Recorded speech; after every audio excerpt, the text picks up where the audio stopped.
present moment, and it's kind of more of a subconscious, like you were saying, like kind of flow of thought. Um, and that's also very much reacting to what everybody else is doing around me. So like when you were talking about the trading, there were moments in our trading where, and this is also when you were talking about doing the work. It's not just practicing one song; it's also just training your ears. Because you would play an idea, and it's also I have to not only like hear the notes that you're playing, but understand the intent behind the idea, like the shape of what you were playing, or some sort of specific rhythm, or some sort of like specific harmonic concept. And so then there's like the kind of back part of your brain that listens and reacts in the moment, and I think that is very important to listen to, when you're playing, and that's not necessarily just it's not like there's no thought there at all. It's just a different type of thought. It's almost like I guess you could also call it listening to your ears too, but it's so I think activating that kind of part of your brain is, at least for me, it's important. Yeah, auditory instrument, they like to call it sometimes. Yeah. It's Yeah. I like and that's part of the reason why I said the questions would lead us to this very slide, because in my slide there's this thing called just your ability to input what you can output, right? Does anybody kind of get that concept? The concept is basically whatever you can in real time sort of internalize musically. So if he plays something, right, musically, right? So if you play like, let's play like just a couple of chords, right? Right, C sharp, right? A major.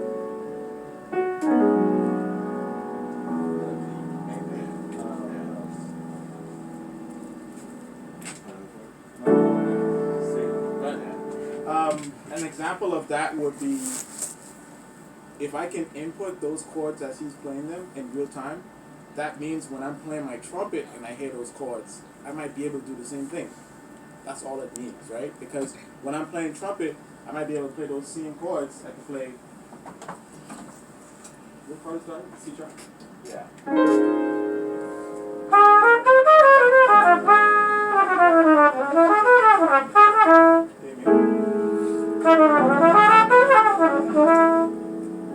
There you go.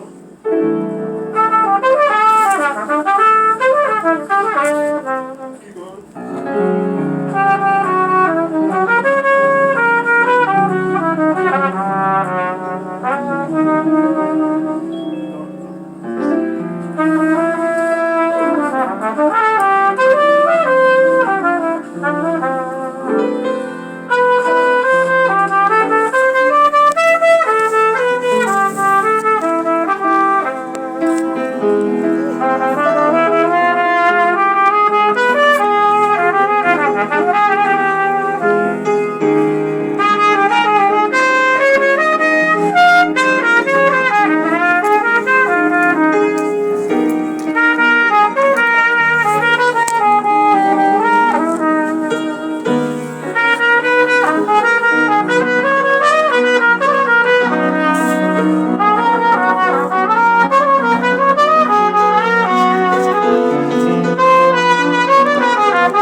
So what's going on there is, did we practice that?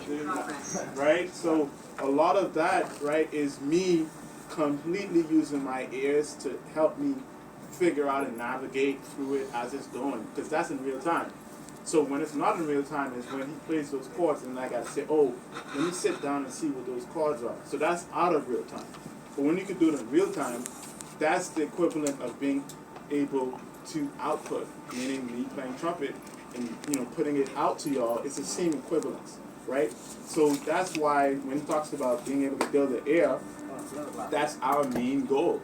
Our main goal is sort of getting familiar with some of these like harmony and getting familiar with some of the language, really. Because if you get familiar with the language, then you're now coming to the point where whatever is presented to you, you can sort of hop on and sort of create something on the spot. And that's really the key to this whole thing. There's one side, which is, being able to read, because that's professional sort of, arena where, we got to do this gig now. We need, we need you last minute, and so you got to read to come and just, reading is just there so that people can be efficient, right? So that I can come in, not know anything that's going on, and just be able to come in with a group of musicians. But the other side of that coin is being able to hear in the same level that you can read. A lot of people can do one more than the other, and the goal is to kind of get both of them in kind of the same place, the same range, because those are the methods. But I would say the hearing is the key, right? Because your hearing that's the place where you actually get to create your own sort of expression. You get to, because when you're reading something, you're reading someone else's expression, right? You're reading someone else's sort of, you're just reading at something on someone else's disposal.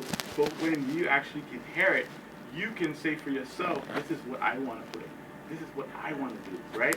And that's sort of the key to how you find a lot of, great artists out there that are doing great, amazing things.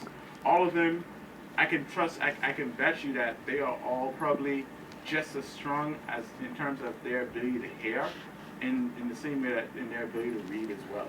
So I would say everybody should prioritize, in addition to building this theoretical knowledge and everything like that, is your ability to sort of hear musically what's going on in real time. And the thing is, you don't have to have it in real time right now. You could just build up to that, right? You can build up to the point where you can hear it in real time, and once you get to that point, I think that's where the real music happens, and that's really where it becomes sort of like a journey and a search, because you kind of have this learning curve where you have to like figure it all out, and once you figure enough of it out, you can start sort of finding cool things that you sort of like, and that can kind of start to become your own language, right? And that's how you find yourself in the music. Gibson, I remember you telling me a while ago about how you spent a lot of time growing up transcribing records. So you talked a lot earlier, you talked about listening to your idols, listening to the masters, right? And you spent so many countless hours decoding what you're hearing on the records. At what age did you start doing that? Like putting on a record and not just listening, but actually Transcribing it, dictating it, like writing it down. I think because I grew up on a staff. Yeah, I think because I grew up in church. I know Dilly's my cousin, so a lot of what I'm talking about, because we play piano in the church. So sometimes I know as well, right? So sometimes when you get up, when some singer gets up on stage, she starts singing. She ain't telling you what key she is. She ain't telling you, right?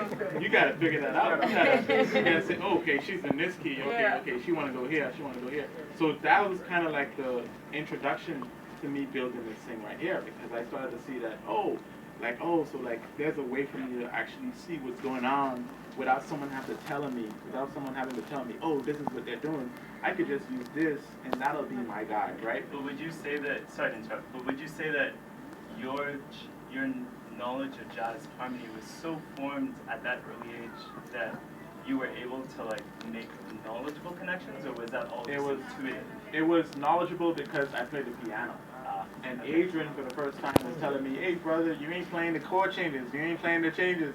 Yeah. And I'm looking at him like, oh, what's the changes? Because I obviously innately kind of was, using my ears, but I didn't completely understand the concept. So he kind of talked me down a little bit through it. And that night, I took the real book, and I just was staring at the real book for hours. I was just looking at the page, and I was just looking at the, chords.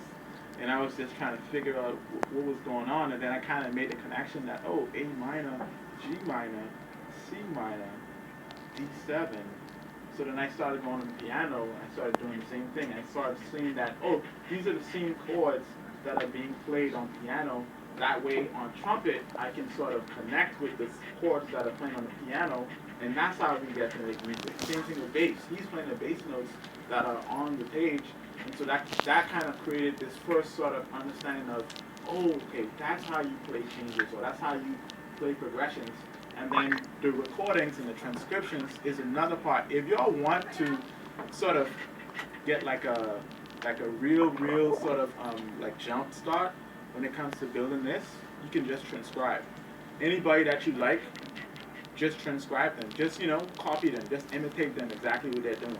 Because once you do that, that's the process of building your ears. Because exactly what we're just doing is me doing it in real time.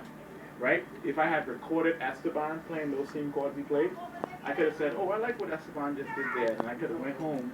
I could have taken those same chords, go on the piano and try to find the exact same chords, go back 1 second, okay, you played that chord. Next chord, okay, the second, you played this chord. And then I can piece it all together. Then I can say, okay, now I'm ready to see if I can, put it all together now. So the transcription and doing that and making that a habit is the first step to building this to the higher level. Because once you get that, you'll realize that it starts to